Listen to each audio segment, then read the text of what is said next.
Muy bien, pues vamos a continuar con la serie, ¿verdad?, acerca de el caos en el Medio Oriente. Me voy a enfocar un poquito más en la primera conferencia en esta, no es la primera, es la segunda, tercera, cuarta, como cuarta o quinta ya, pero las profecías bíblicas, el 90% de las profecías bíblicas están intrínsecamente conectadas a la existencia y a la restauración del pueblo judío en la tierra de Israel.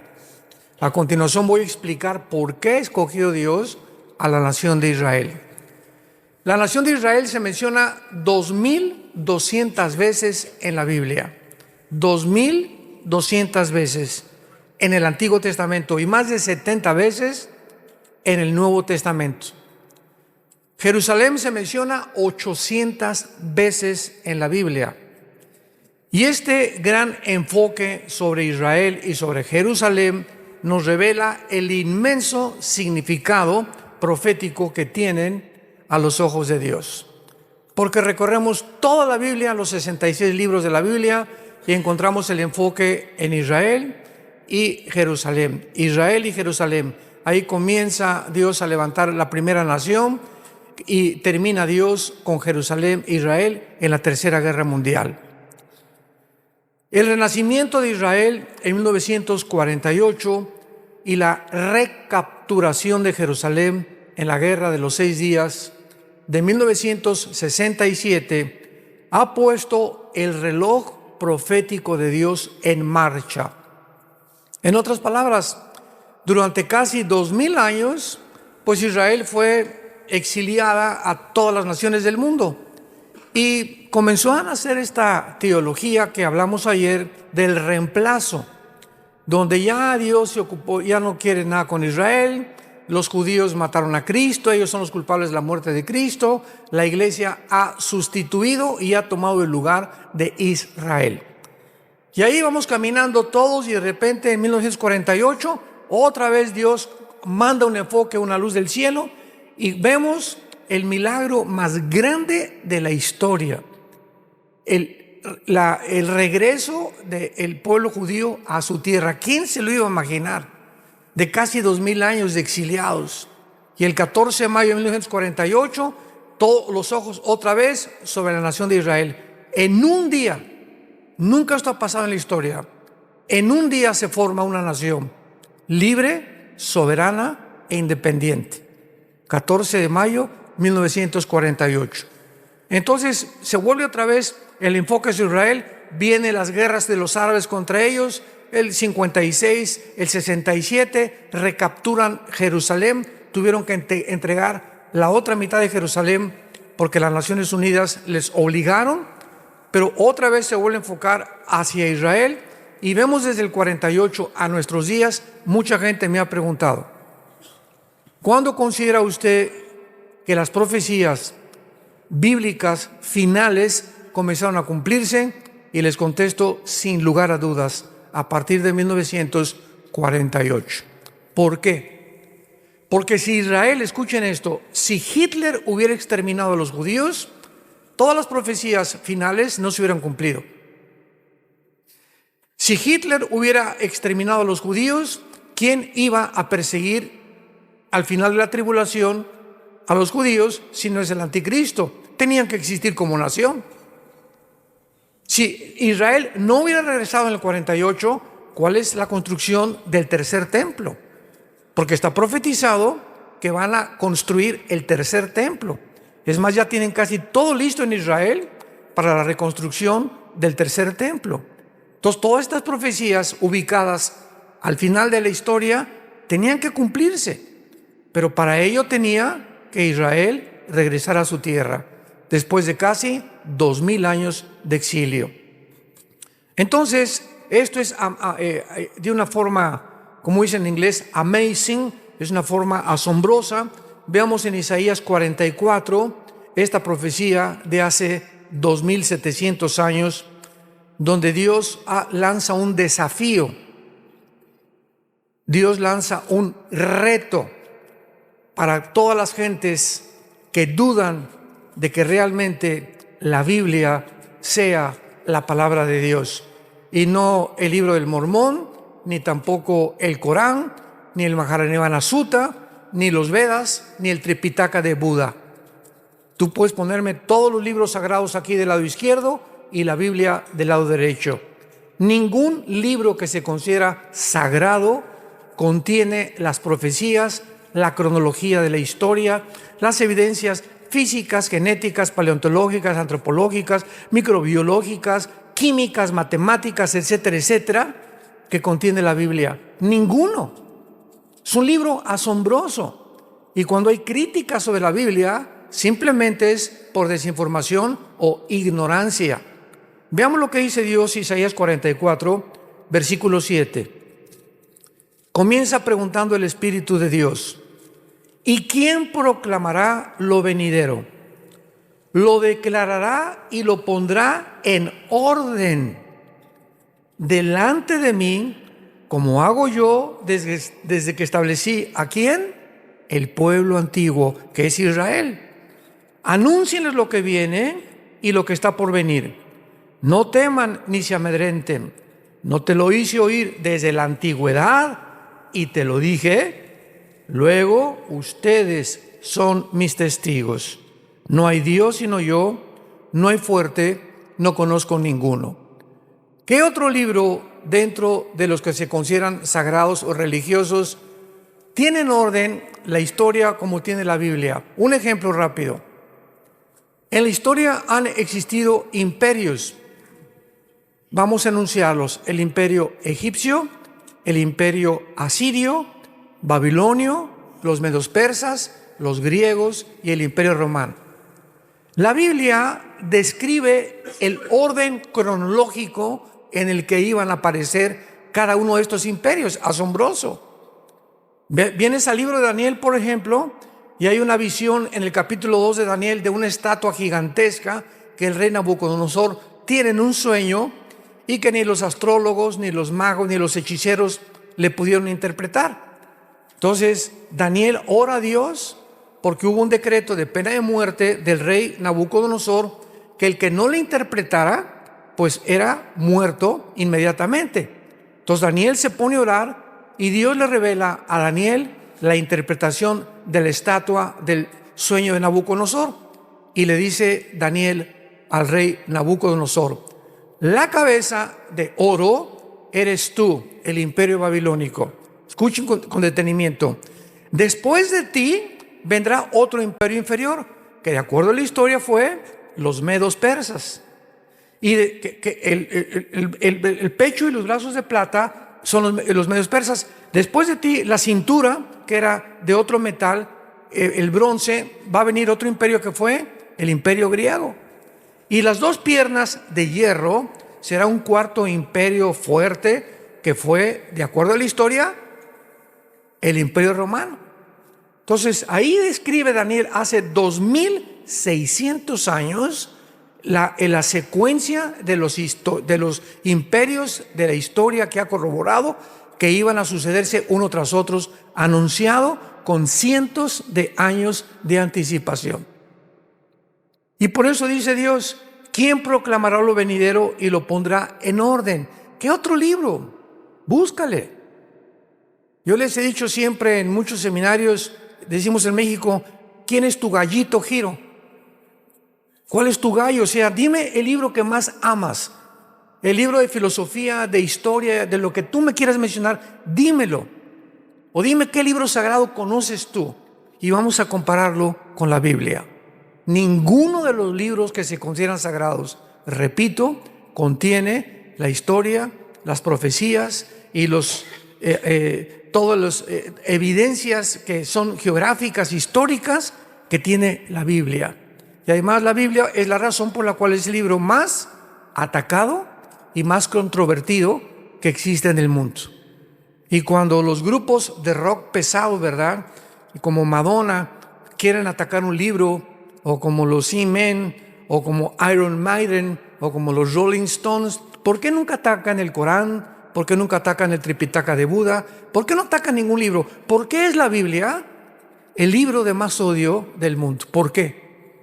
¿Por qué le arrancan las hojas y le comienzan a escupir sangre sobre la Biblia? ¿Por qué Jesucristo es el personaje y no Mahoma, y no Mahatma Gandhi, y no Buda, que acabó en McDonald's? ¿Por qué son el objeto del odio? Todo el odio está centrado. ¿Por qué aquí en Estados Unidos, por cualquier cosa, Jesus Christ? ¿Por qué no dicen Mahoma? Siempre es Jesucristo en la boca de todo el mundo, ¿verdad? ¿Y por qué siempre hablan de Dios o el Dios de la Biblia?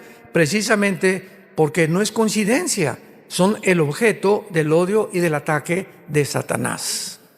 Y ya lo entendemos que no es coincidencia lo que está pasando. Ahora dice aquí en el capítulo 46 de Isaías, denle la vuelta nada más, versículo 9.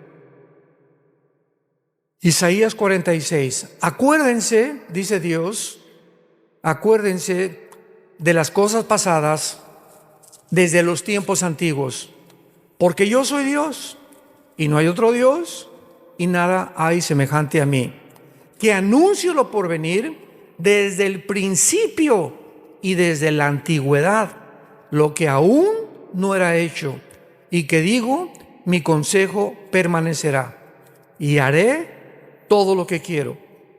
Que llamo desde el oriente a la ve, y de tierra lejana al varón de mi consejo. Yo hablé y lo haré venir. Lo he pensado y también lo haré. Dice Dios, ¿hay algún libro que te diga o que te explique las tres preguntas más importantes de la filosofía y de la existencia del ser humano? Como número uno, ¿quién hizo el universo? ¿Cómo se originó el universo? Número dos, ¿quién soy? ¿Quiénes somos realmente? ¿Me podrá decir el psiquiatra, el psicólogo, el sociólogo, el antropólogo? ¿Quién soy? ¿De qué estoy formado? ¿Podrán conocer estos seres humanos igual que tú y que yo de qué estamos formados interiormente? ¿Podrán demostrar que hay algo que trasciende nuestra humanidad y nuestra vida física y terrenal? Y número tres, ¿hacia dónde se dirige la humanidad? ¿En qué va a terminar la humanidad? Número uno, nadie podrá jamás decir cómo comenzó el universo. ¿Por qué? Porque para que sea científico, tiene que ser repetitivo. Entonces, como nadie estuvo cuando fue creado el universo, simplemente hay teorías, hipótesis, especulaciones. Y se han inventado como la teoría del Big Bang. Pues comenzó con una explosión del universo. Señor ateo, come here, please. Acércate. ¿Y quién produjo la explosión? Porque la nada no produce nada. Y si seguimos una línea de lógica elemental, después de que dice usted que hubo una explosión, ¿podrá la materia producir el pensamiento? ¿Podrá la materia producir la conciencia? La nada no produce nada. Y venimos a la Biblia y así comienza la Biblia.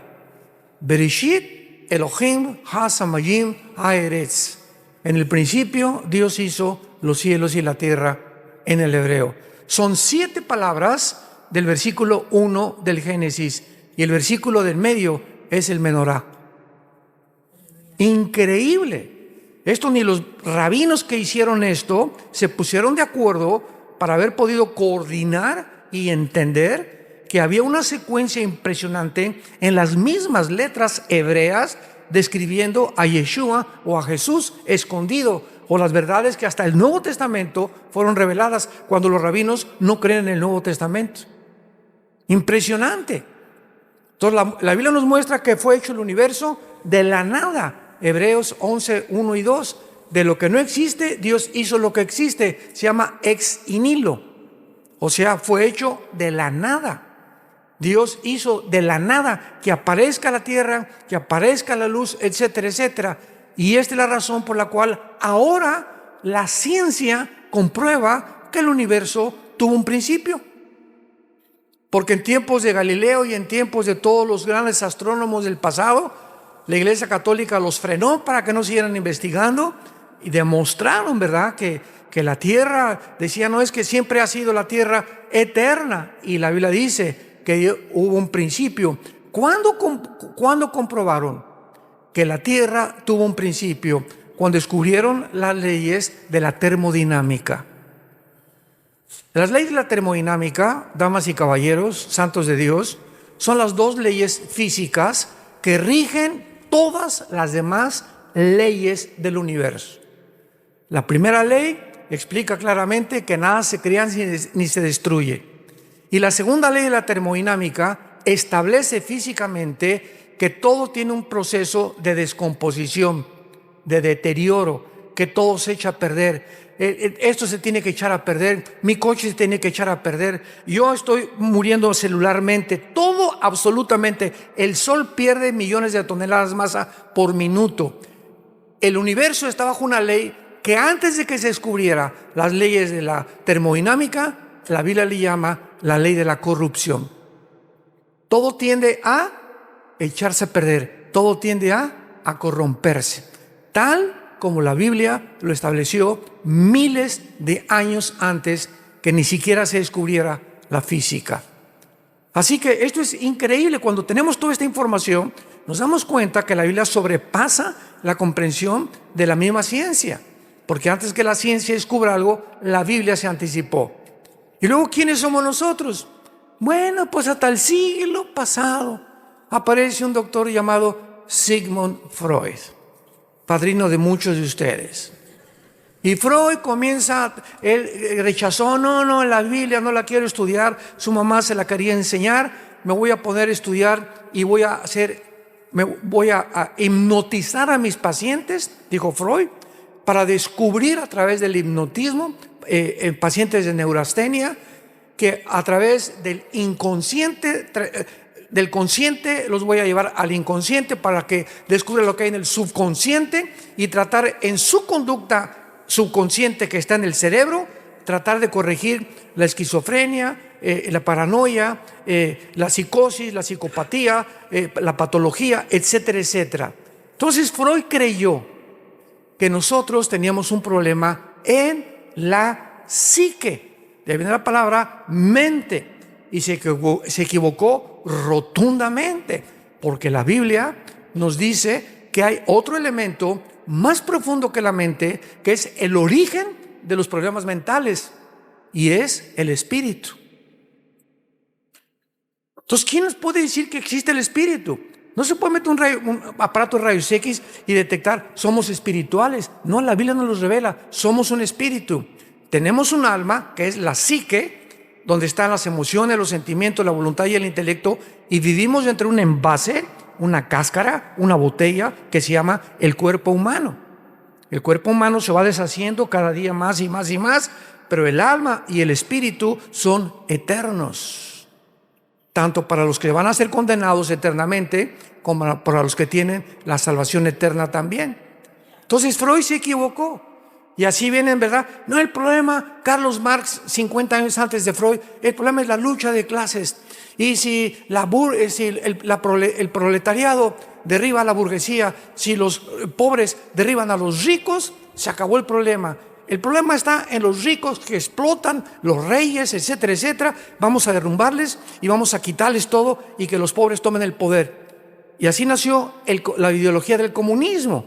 Y cuando pusieron en práctica esto, ahí tienes a Cuba. La revolución por acá y por allá. Ahí tienes a Rusia, ahí tienes a Mao en China. Ahí tenemos tantos ejemplos actualmente, ¿verdad? Venezuela, etcétera, etcétera. Lo que están haciendo ahorita en Colombia es inconcebible. Pero ahí está la ideología. Se demostró en el 91 que cayó el comunismo. Se demostró que no funciona. Y así el ser humano ha sido una búsqueda continua en ideologías, en procesos, en proyectos, en descubrimientos, para tratar de descubrir de dónde somos, quiénes somos, cuál es el problema del ser humano, cómo se puede hablar a la sociedad. Y siempre hemos hecho el ridículo porque no somos dioses. No somos dioses. Ahí está la soberbia del ser humano, la que nos ha llevado al estado en el cual nos encontramos actualmente. Muy bien, Dios crea el universo y vamos a seguir una línea de lógica. Si Dios crea un planeta que se llama el planeta Tierra, Dios pone alrededor del planeta Tierra lo que se llama la atmósfera, que es casi el 90% de nitrógeno mezclado con oxígeno y otros gases. Entonces, ahorita yo camino por todos lados, voy a China, voy a Alaska, donde quiera, y hago esto. ¿Qué es lo que estoy respirando? Estoy respirando un gas, estoy respirando algo que exactamente es lo que necesitan mis pulmones para poder vivir. El oxígeno es lo que le da la vida a mi cerebro y a mis neuronas. Me voy a la luna, me muero. Me voy a Marte, me muero. Y están pensando en tener luna de miel en la luna. O como dijo Elon Musk, ¿verdad? Vamos a salir en un cohete, nos vamos a Marte y vamos a trasladar de la Tierra a Marte. Preparémonos porque en 10 años vamos a irnos a Marte a vivir. Son marihuanadas. ¿Cómo se atreven estas personas que supuestamente en el siglo XXI son calificadas como personas inteligentes, Elon Musk y Noah Harari y Klaus Schwab y todos estos que están dentro de este ambiente de la tecnología? ¿Cómo se atreven a decir eso? Por más que, ¿cómo vamos a ver el oxígeno a Marte? ¿Cómo le voy a dar un beso a mi esposa? ¿Con una escafandra? Mejor me voy a Cancún, de luna de miel. Bueno, son tantas tonterías, pero siempre aspirando, ¿verdad? Y la Biblia declara claramente que Dios formó este planeta a comparación de todo el universo que existe con las condiciones, los árboles. La manzana contiene características nutriológicas, vitamínicas que mi cuerpo necesita. El plátano, el potasio que mi cerebro necesita. Las uvas tienen el resveratrol que mi cuerpo y mi sangre necesita. Las mandarinas, los limones, las vitaminas que necesito, vitamina C. Todo a nuestro alrededor está relacionado con nuestra sobrevivencia. Damas y caballeros, señores ateos, ¿coincidencia? ¿Coincidencia? ¿Cómo es posible que nos atrevamos a creer que aparecimos por coincidencia? El mar, el agua que tenemos, las montañas, las puestas de sol, nos ha puesto Dios en un huerto, en un paraíso maravilloso. Y este paraíso lo hemos convertido en un basurero. Ya contaminamos el agua del mar, ya contaminamos la comida, ya contaminamos el aire, ya contaminamos el agua, hemos contaminado todo a nuestro alrededor, demostrando que el diagnóstico que Dios tiene en la Biblia es verdadero. El ser humano es autodestructivo. ¿Por qué fuma, don Pancho? Porque me gusta, pastor. Oye, ¿qué dice la cajetilla? Este producto es nocivo para la salud. ¿Qué no le ha leído? Chichepo. ¿Y entonces por qué sigue fumando? Porque me gusta. O sea, su razón no funciona. Mi razón me dice, me estoy envenenando, pero mis gustos y mis pasiones dominan mi manera de pensar, demostrando que somos autodestructivos. ¿Por qué se emborracha, don Pancho? ¿No sabe que el alcohol le da cirrosis, el hígado, el estómago, los pulmones, la garganta, el esófago, la tráquea, la lengua, los ojos van a parecer calavera en 5 años cuando los tenga usted de tanto tequila que toma? Sí, lo sé. ¿Y por qué se sigue emborrachando? Si sabe que está echando a perder su vida, echando a perder su matrimonio, sus hijos y su trabajo, ¿por qué lo hace? Porque me gusta. O sea, esto nos demuestra que el ser humano no es gobernado por la razón, sino por sus pasiones. Tal como lo dice Romanos 7, el mal que no quiero, eso hago. El bien que quiero hacer, no lo hago. Porque cuando quiero hacer lo bueno, cuando quiero dejar el cigarro, cuando quiero dejar el alcohol, cuando quiero dejar la pornografía, encuentro que hay un poder dentro de mí, sígame con cuidado, un poder dentro de mí maligno, que me lleva a hacer lo que yo no quiero. Yo no quiero fumar, pero me gusta. Yo no quiero la pornografía, pero me siento atado como un esclavo. Yo no me quiero emborrachar, pero me siento... Y entonces se inventan centros de rehabilitación, alcohólicos anónimos, etcétera, etcétera, para tratar de ayudar a la gente a salir de sus prisiones en las que nos encontramos. Y no hay ningún antídoto. Un psicólogo, un psiquiatra, ningún hospital psiquiátrico puede sanar a nadie la Biblia dice que hay solamente un antídoto, se llama la sangre de Jesucristo.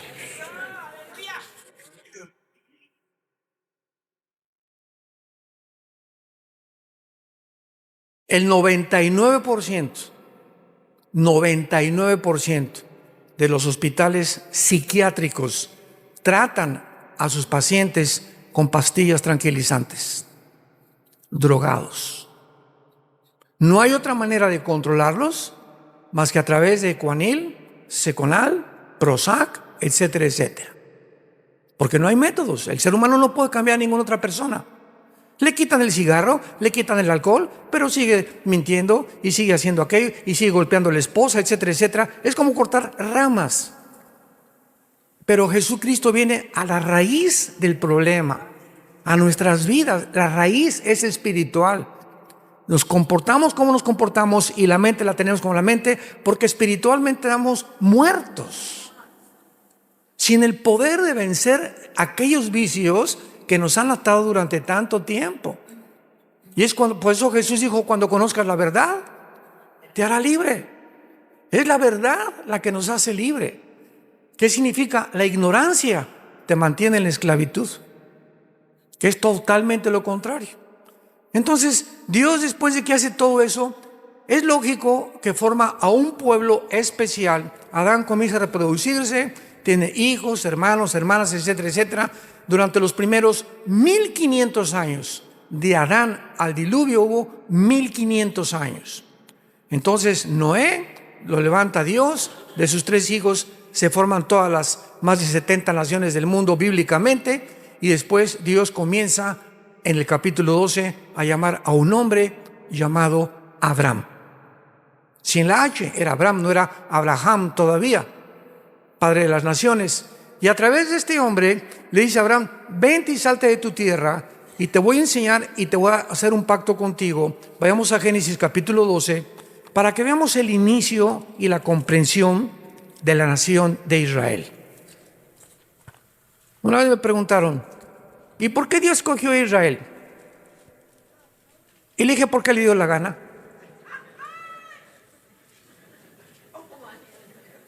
¿Y por qué no España? Si hubieran sido España, ¿y por qué no los franceses?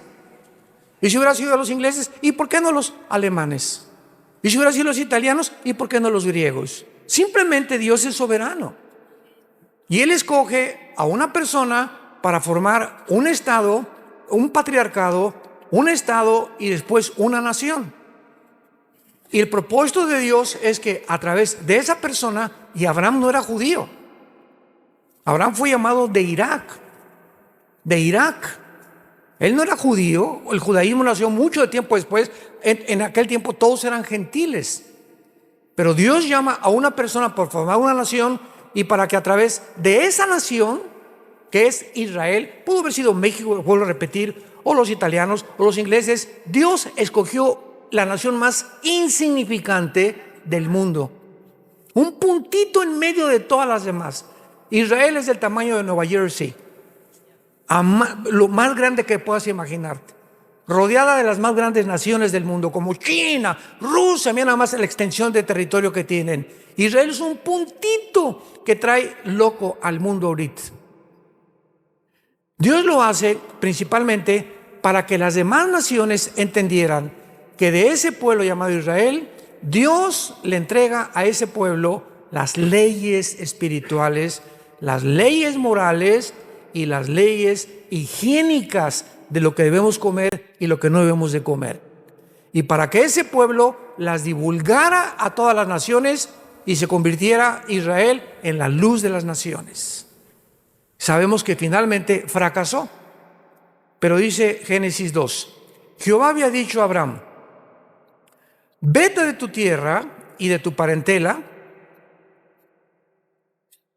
y de la casa de tu padre a la tierra que te mostraré, que es la tierra de Canaán, finalmente. Y haré de ti una, ¿qué cosa?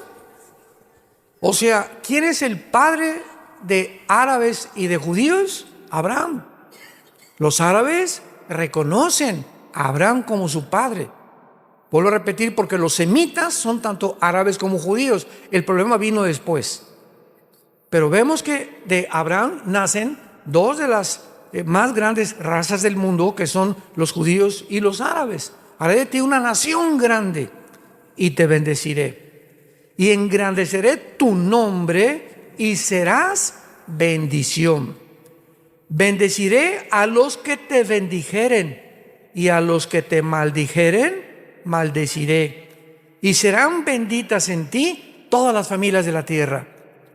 Y lo vemos nosotros que todo el Antiguo Testamento fue judíos, judíos, judíos, judíos, judíos.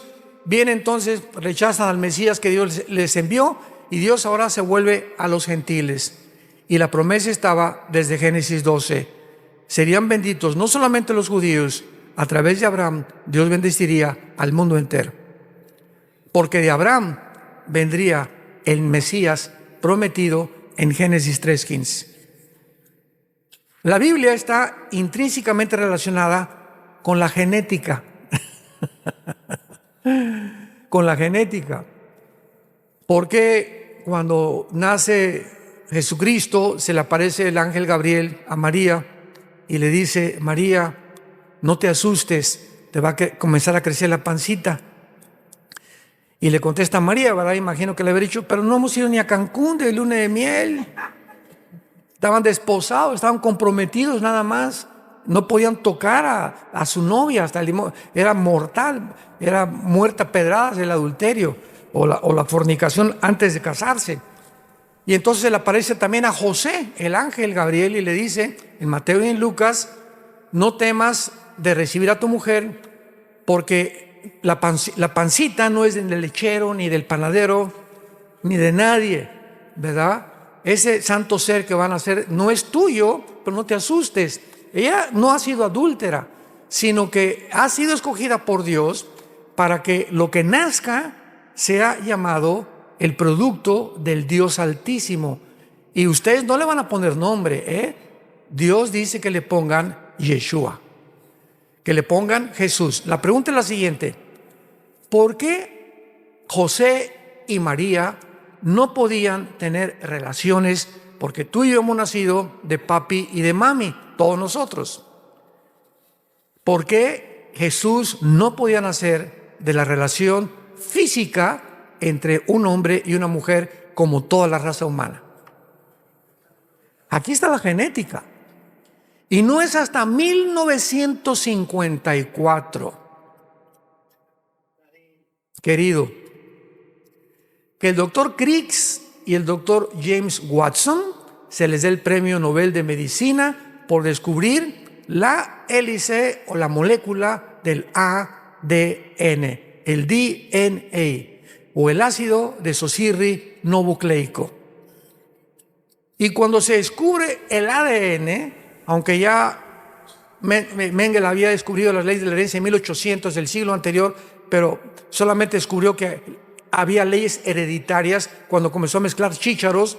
Hasta que se descubre la molécula del ADN, se comienza a entender verdaderamente la biología del ser humano. Los hombres tienen el cromosoma Y que no tienen las mujeres. Las mujeres tienen las dos cromosomas X que no tenemos los macho camachos. ¿Y qué es lo que determina el género? Vean ustedes todo esto alrededor de los pseudocientíficos que nos rodean, que están negando la identidad de género. Le preguntan al otro un hombre de color, le preguntaron que era pastor: ¿nos puede usted decir que es una mujer? Y dijo claramente: mi mamá. O sea, todos los que son mamás son mujeres, por el amor de Dios. O sea, los hombres no tenemos vagina. Los hombres no tenemos el órgano de reproducción que tiene una mujer. Entonces, ¿qué es una mujer? Es muy fácil. No necesitamos la Biblia para saber que es una mujer. La ciencia nos los dice. Si tienes el cromosoma XX, eres mujer. Si tienes Y, eres hombre. Vístete de china poblana, vístete de la princesa de Persia. Si eres hombre, nadie te va a cambiar. Si tienes el cromosoma Y, eres hombre. Y lo que determina el género es la biología y la genética. Entonces, cuando cayó el pecado en Adán, ¿qué fue lo que se infectó? Porque el hombre es el transmisor, la semilla la traemos nosotros. y las mujeres reciben, son la receptora de nuestra semilla o del esperma. Entonces, cuando el pecado entra al ser humano, lo primero que se infecta es la genética. Antes los leones no rugían y las plantas no tenían espinas, las rosas, los animales no tenían veneno, las culebras, las tarántulas, etcétera, etcétera. Toda la creación estaba completamente bajo el gobierno de Adán y Eva. En el momento que el ser humano peca, síganme con cuidado, el momento en que entra el pecado, inmediatamente la creación alrededor se infecta genéticamente. Cambia la genética de los leones, porque el chip que había puesto en los leones era que no rugieran, ni que mataran, ni se alimentaran de carne viva. Y ahora iban a tener que matar a una presa inferior para poder sobrevivir. Las rosas comenzaron a salir la espina, comenzaron las tormentas, porque toda la creación está relacionada con la moral del ser humano. Mientras más pecado hacemos, el mundo se vuelve nuestro enemigo. Como hemos visto actualmente, todo lo hemos infectado y ahora tsunamis y terremotos. ¿Y por qué Dios manda esto? Dios no manda esas cosas, es el resultado de nuestra maldad. Como dijo la hija de Billy Graham, Anita Graham, ¿verdad? El hombre ha pecado, ha ofendido a Dios y se voltea y lo reta y le dice: bájate del cielo, siéntate aquí, te vamos a juzgar, tú eres culpable de todo lo que pasa. Por la idiotez del pensamiento del ser humano de no entender que somos nosotros los causantes de todo lo que pasa. Entonces, ¿qué fue lo que se infectó en el ser humano, en el hombre? Se infectó nuestro cromosoma Y. Y entonces, desde Adán a nuestros días, todos nosotros tenemos hijos, le comunicamos el esperma, viene la fertilización, la mujer recibe los 23 cromosomas que tenemos nosotros, se junta con los 23 cromosomas, se junta un cigote, 46 cromosomas, y en el momento de la fertilización es en el momento en que Dios manda su espíritu. Pero la infección genética viene del alma. ¿Lo sabían? Qué interesante, ¿verdad? ¿Por qué? Porque el pecado se transmite a través de la sangre. Levítico capítulo 11, la vida de la carne está en la sangre. Y la palabra vida en el hebreo es nepesh, que es el alma. El alma se encuentra en la sangre. Dios no crea a un niño recién nacido y le da el pecado. El niño trae por herencia genética el pecado. Romanos 5:12. Estoy respaldando lo que estoy diciendo. Dice Romanos 5:12 Pablo: así como el pecado entró al mundo por un hombre, escuchen, hace 2000 años que escribió Romanos. Así como el pecado pasó, ahí está hablando de una transmisión. El pecado pasó a todos los hombres y por eso tenemos que morir. Entonces, ¿cómo pasó? No se podía descubrir ese paso, esa transmisión, hasta que se descubrió la genética. 1954. El pecado se transmite genéticamente.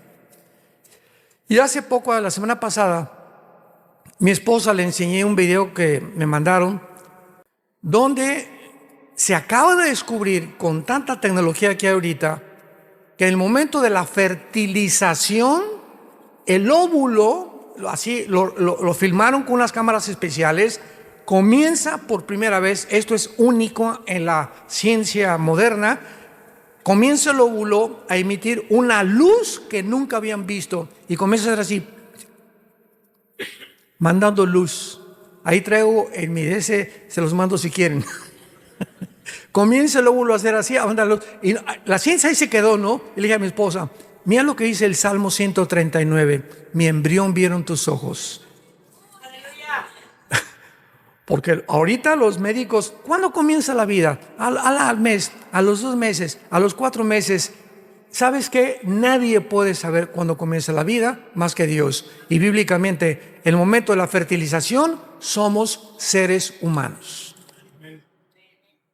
En el momento de la fertilización, ahí se encuentra todos los componentes genéticos y todo el ADN que va a decir, tus orejas van a ser de papalote y vas a tener la boca trompudo y vas a tener el pelo así, de esta estatura, tu color de piel, todo está potencialmente, genéticamente, ya tú vas a ser hígado, tú vas a ser corazón, tú vas a ser páncreas, tú vas a ser riñones, todo está programado desde que los 23 cromosomas de mi papá y los de mi mamá se juntaron y formaron. Y el momento de la fertilización, Dios hace esto. Y comienza a brillar, porque el espíritu viene de Dios. Cuando mi perro se juntó con mi perra, no hizo Dios así. Cuando el gato se juntó con la gata, Dios no hizo. Ni cuando el caballo se juntó con mi yegua, tampoco hizo Dios.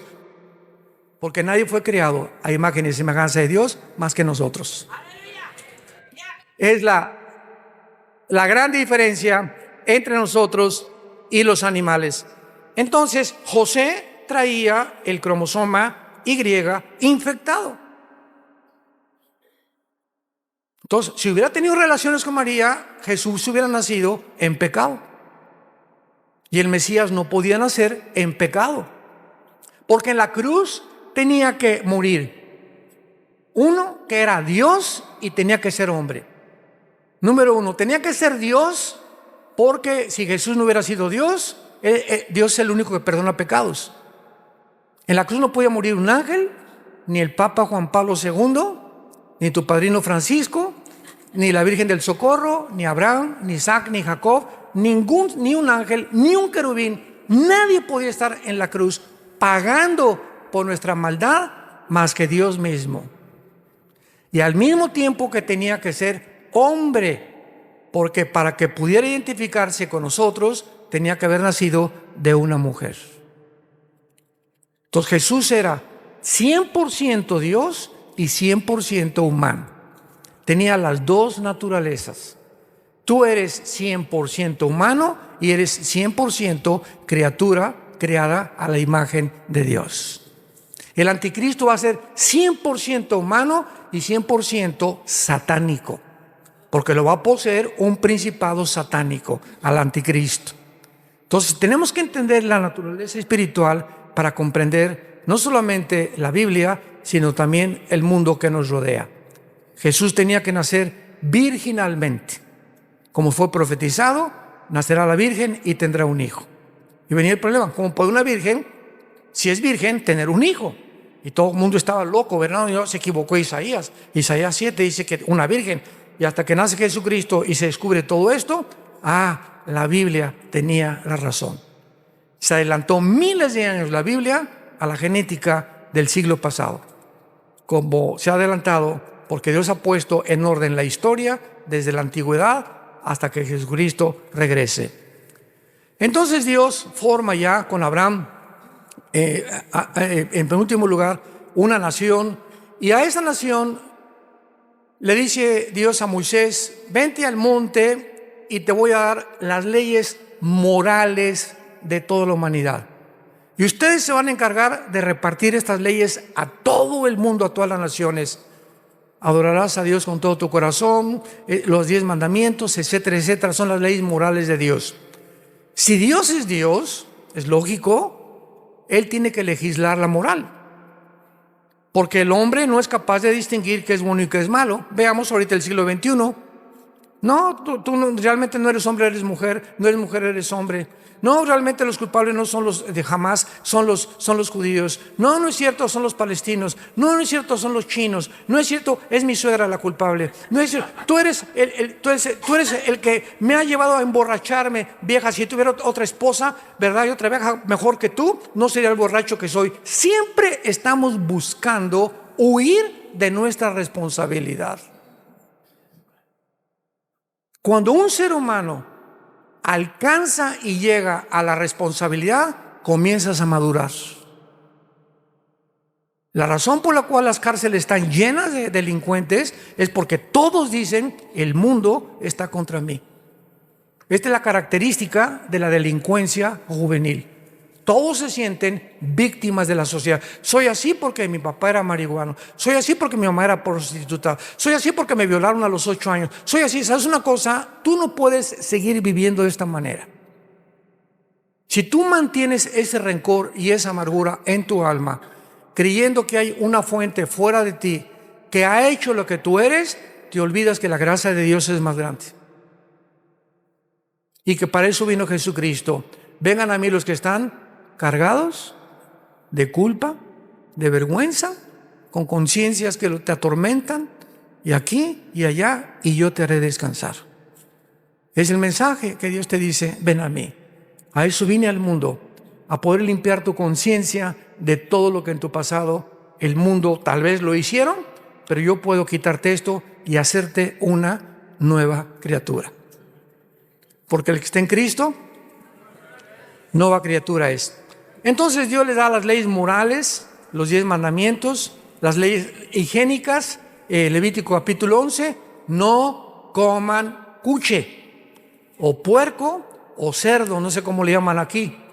No coman, y pasan los años y se descubre que la carne de puerco tiene colesterol. Nadie sabía qué era el colesterol. Y comienzan a descubrir: no comas azúcar, las conchas de la tía Rosa y los guris, etcétera, etcétera, porque el azúcar es el veneno más grande que hace que el cáncer sobreviva. El azúcar te echa a perder la sangre. Una Coca-Cola tiene 250 gramos de azúcar. Tú te tomas una Coca-Cola hoy, una Coca-Colita. Un mes tiene que pasar, todo ese azúcar se va a tus riñones. Y como se va a tus riñones, y el riñón está diseñado por Dios, los 2 riñones, para que asimilen las cosas que Dios nos dio, el agua, agua de limón, agua de Jamaica, etcétera, etcétera, jugos. Entonces los riñones se intoxican, porque no pueden trabajar con ese azúcar en tus riñones. Y entonces te comienzas a sentir cansado. Ay, hermano, leo la Biblia y me duermo. Me duermo en los domingos, me siento cansado, no tengo ganas de nada. ¿De dónde viene la falta de energía? Estás azucarado.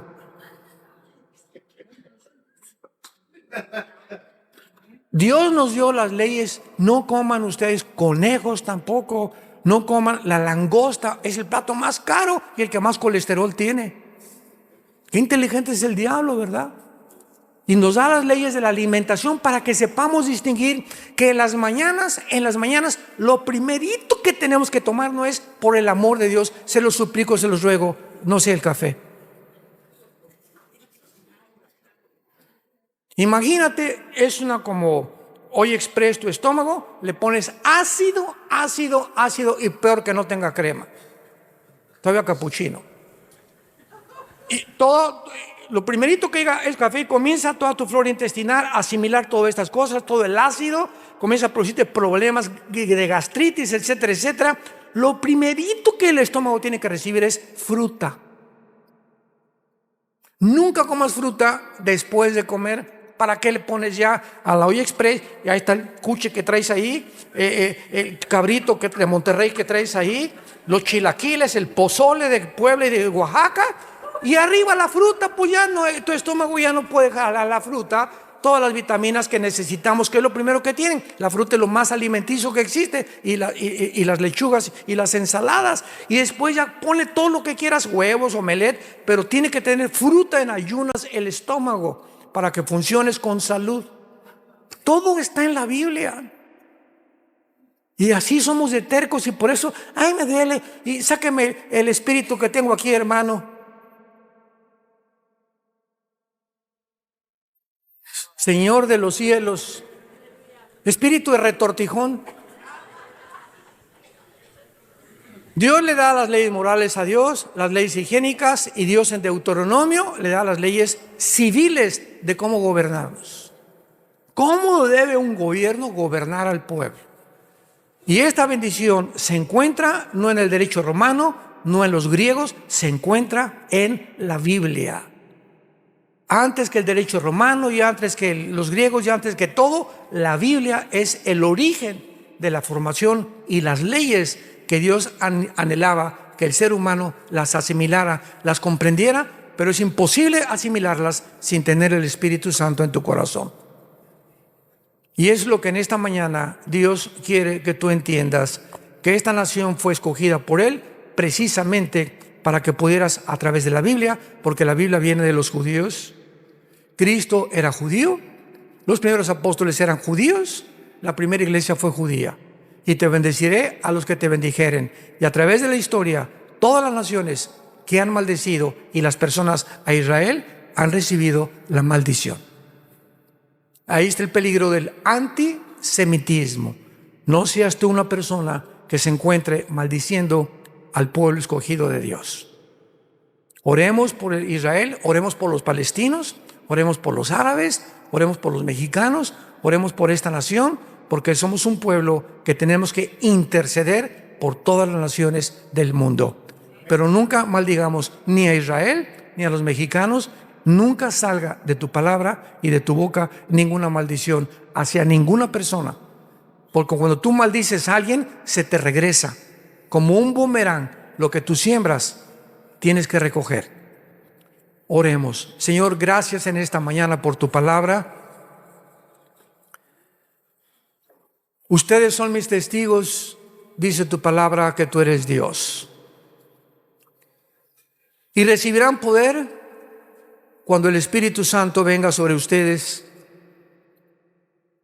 ¿Con qué propósito has entrado a vivir en nuestra vida, Señor?